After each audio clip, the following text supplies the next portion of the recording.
வணக்கம். நான் ஸ்ரீரங்கம் ரவி உங்களோட பேசிகிட்ருக்கேன். இது ஆகஸ்ட் மாதத்திற்கான ராசி பலன்கள். விருச்சிக ராசி. உங்கள் ராசிநாதன் செவ்வாய் இந்த மாதம் முழுவதும் 11ஆம் வீட்டில் இருக்கிறார். மிக மிக சிறப்பு. 4ஆம் இடத்தில் ராகு, 5ஆம் இடத்தில் சனி. 5ஆம் இடத்தில் இருக்கக்கூடிய சனி கொஞ்சம் தளர்வை கொடுப்பார். அதாவது ஒரு சோம்பேறித்தனம் ஏற்படும், வேறு ஒன்றும் இல்லை. அதே நேரத்தில் 4ல் ராகு இருக்கும்போது காலையில் கொஞ்சம் சோம்பேறித்தனம் சனியால், அதுக்கப்புறம் ஸ்பீடப் ஆகிடுச்சுன்னா ரெஸ்ட்லெஸ்னஸை ஏற்படுத்தி கொடுத்துருவார் ராகு. அதனால் கான்ட்ரா எஃபெக்ட் நல்லது தான். உடல் ஆரோக்கியத்தில் கொஞ்சம் கவனம் செலுத்துங்க, மற்றபடி எந்த பிரச்சனையும் இல்லை.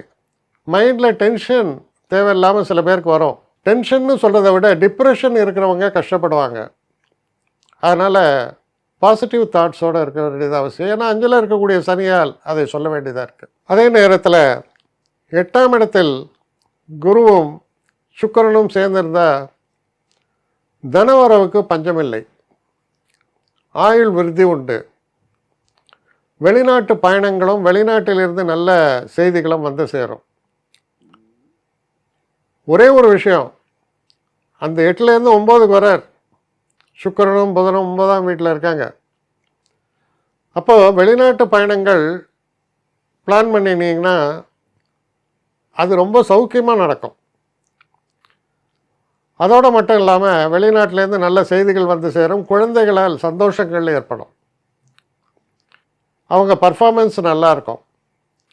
வீட்டில் வசதிகள் சிறப்பாகத்தான் இருக்கும்.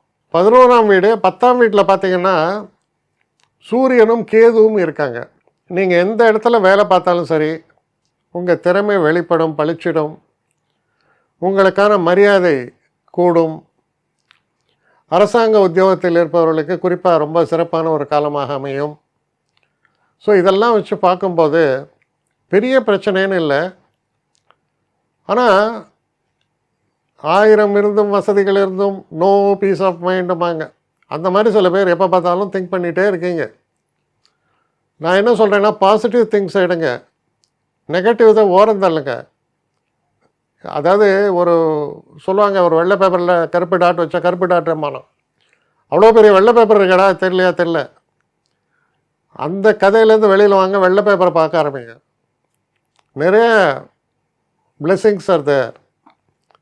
பட் நம்ம திரும்ப திரும்ப போயிட்டு பிரச்சனைகளையே பெருசாக்கிட்டு இருந்தோன்னா நமக்கு தானே கஷ்டம். அதுதான் சொல்கிறது, வேறு ஒன்றும் இல்லை. 5ஆம் இடங்கிற புத்திஸ்தானம், அங்கே சனி இருந்தால் என்ன, ஐயோ இது நடந்துடுது அது நடந்துடுது, டிவியில் என்னையா மோசமான நியூஸாகவே வருது, அதை பண்ணால் தான் அவனுக்கு ரேட்டிங் இன்க்ரீஸ் ஆகும், அவன் பண்ணின்னு இருக்கான். எல்லோரும் சௌக்கியமாக இருக்காங்க, எல்லோரும் சுபமாக இருக்காங்க அப்படின்னு காமிச்சிட்டு இருந்தால் அந்த சேனலில் பார்க்க மாட்டாங்க.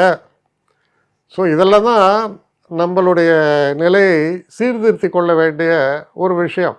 அதை பார்த்துக்கணும் நீங்கள் தான். உடல் ஆரோக்கியம் கொஞ்சம் கவனம் செலுத்தினீங்கன்னா எந்த குறையும் இல்லை, நல்ல மாதமாகத்தான் அமையிறது. என்னை காண்டாக்ட் பண்ணணும்னு நிறைய பேர் நினைக்கிறீங்க. தயவு செஞ்சு என்னை காண்டாக்ட் பண்ணுறதுக்கு ஒரு மெயில் அனுப்புங்க, srirangamravi1@gmail.com. இது ஸ்க்ரீனில் பார்க்கலாம், இது அப்பியர் ஆகும். இந்த மெயிலுக்கு எனக்கு அனுப்புங்க. எனக்கு நிறைய பேர் அனுப்புகிறீங்க, நான் ஒருத்தன் தான் அதை பார்க்குறேன் செய்கிறேன். ஏன்னா இது வேகமாக செய்யலாம் முடியாது. ஒரு நாளைக்கு ஒரு 3 பேர் பார்ப்போம், 4 பேர் பார்க்குறோம். அதனால் கொஞ்சம் டிலே ஆகுது. கட்டண சேவை தான். இந்த கட்டணத்தை செலுத்திய பின்பும் கிட்டத்தட்ட ஒரு 5-6 நாள் ஆகும். சில பேர் நினைக்கலாம் கட்டணத்தை செலுத்தின உடனே அடுத்த நாளே பார்க்கணுன்ட்டு. அப்படி என்னால் முடியல. கொஞ்சம் பொறுமையும் நிதானமும் தேவையும் இருப்பவர்கள் நிச்சயமாக காண்டாக்ட் பண்ணுங்கள். என்னுடைய பெஸ்ட்டு சர்வீஸு உங்களுக்கு கண்டிப்பாக உண்டு. வணக்கம்.